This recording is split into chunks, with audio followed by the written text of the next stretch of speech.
Welcome! Absolute pleasure to have you with us for this explainer.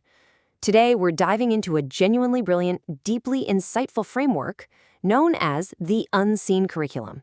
We're not going to be messing about with surface-level life hacks here. Instead, we're examining the hidden architecture of our lives. We're going to uncover how our deeply buried needs, our unexamined beliefs, and the tiny, almost invisible daily decisions we make are quietly authoring our entire existence. Let's try something. If I were to ask you right now what you actually want out of life, you'd probably rattle off an answer straight away, wouldn't you? More money, better health, a steadier marriage, maybe just a bit of peace and quiet. But if I ask you what you are unconsciously trying to feel, well, that's usually where the fluency completely vanishes. Yet, it's that second question that actually runs the show. Beneath every stated goal you have sits a hidden drive, and I promise you, when your conscious goal and your hidden need clash, the hidden need is going to win, every single time. So here is our roadmap for today. 1. The 6 hidden needs. 2. Standards instead of goals. 3. The governance of meaning. 4. Rewiring beliefs and habits. And finally, 5. Putting it into practice. Right, let's jump straight into part 1. The 6 hidden needs, which is basically the subconscious engine running your life. Honestly, consider this thought the absolute bedrock of the entire framework. Beneath every goal a person can name sits a need they have never quite examined. Real, lasting change isn't just about gritting your teeth and trying harder at what you say you want. It's about waking up to what you're already organizing your life around without even realizing it, and then making a conscious choice to organize it around something better.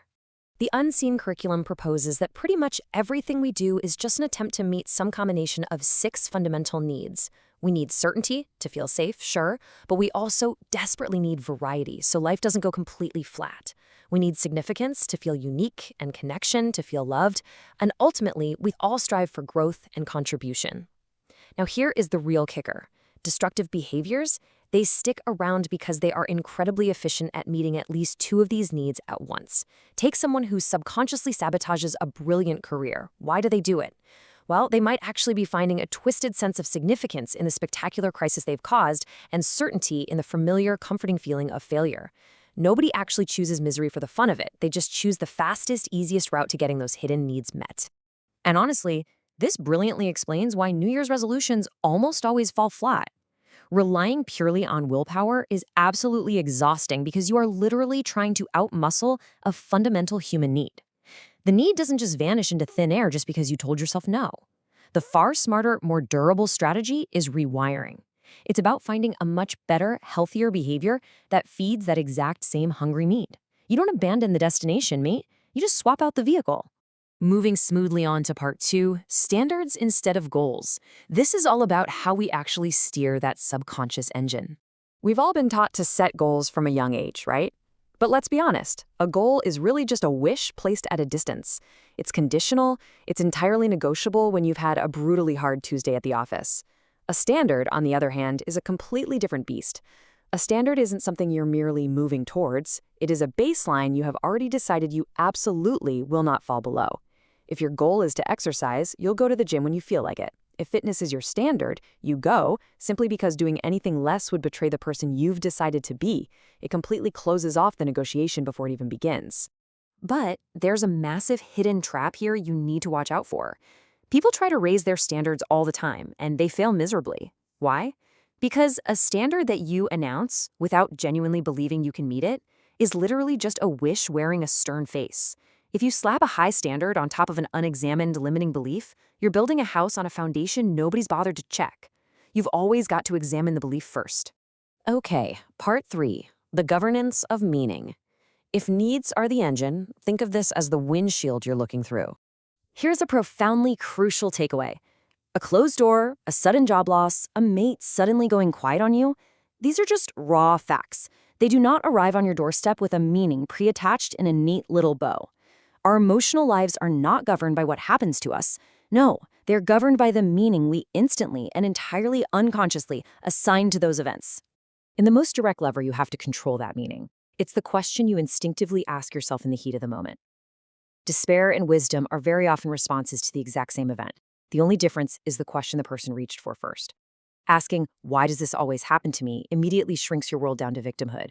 But asking, what can this teach me, instantly opens you up to agency and power. Most of us are just being steered hour by habitual questions we never actually chose to ask. It's the exact same thing with the words we use. Our language literally shapes our physical reality. Calling a minor setback a total disaster rather than just a disappointment isn't just you being dramatic. It's not just semantics. Your vocabulary literally sets the ceiling and the floor for what your emotions are permitted to become. By choosing highly precise language, you can actually intercept a negative emotion right as it's forming, long before it hardens into something heavy and impossible to shift. Right then, part 4, rewiring beliefs and habits. Let's look at the practical architecture of how we build these habits. The unseen curriculum maps out 4 very actionable steps to rewire our emotional patterns. Sometimes you can even do this in a single sitting. And it works because it plays with the mind's pain-pleasure mechanism rather than fighting against it. Step 1 is leverage. You have got to vividly feel the agonizing, unbearable cost of staying exactly as you are and the immense reward of changing. Next, you interrupt. You have to completely break the old automatic sequence the second it starts, usually with a physical action. Third, you install. Decide in advance on a new resourceful behavior that meets that exact same underlying need we talked about earlier. And finally, condition. You repeat that new pattern deliberately over and over until it becomes completely automatic. Now, a massive part of this rewiring process is getting your values in order. Most internal conflict you feel isn't some epic battle between good and evil. It's usually just a clash between 2 genuine goods, like, say, career ambition versus family time, that you've simply never bothered to rank against each other. Because they aren't ranked, you're forced to relitigate the priority every single time they clash, which is exhausting. Ordering your values in advance completely removes that daily strain. And if you want to know what your values truly are right now, don't look at your lofty aspirations. Just look at your calendar. It never, ever lies. And as we line up those values, we have got to understand the massive difference between just chasing pleasure and truly cultivating fulfillment.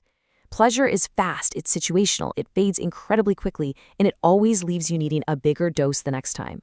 Fulfillment, though, that arrives slowly. It's tied not to a fleeting sensation, but to becoming someone genuinely worth respecting.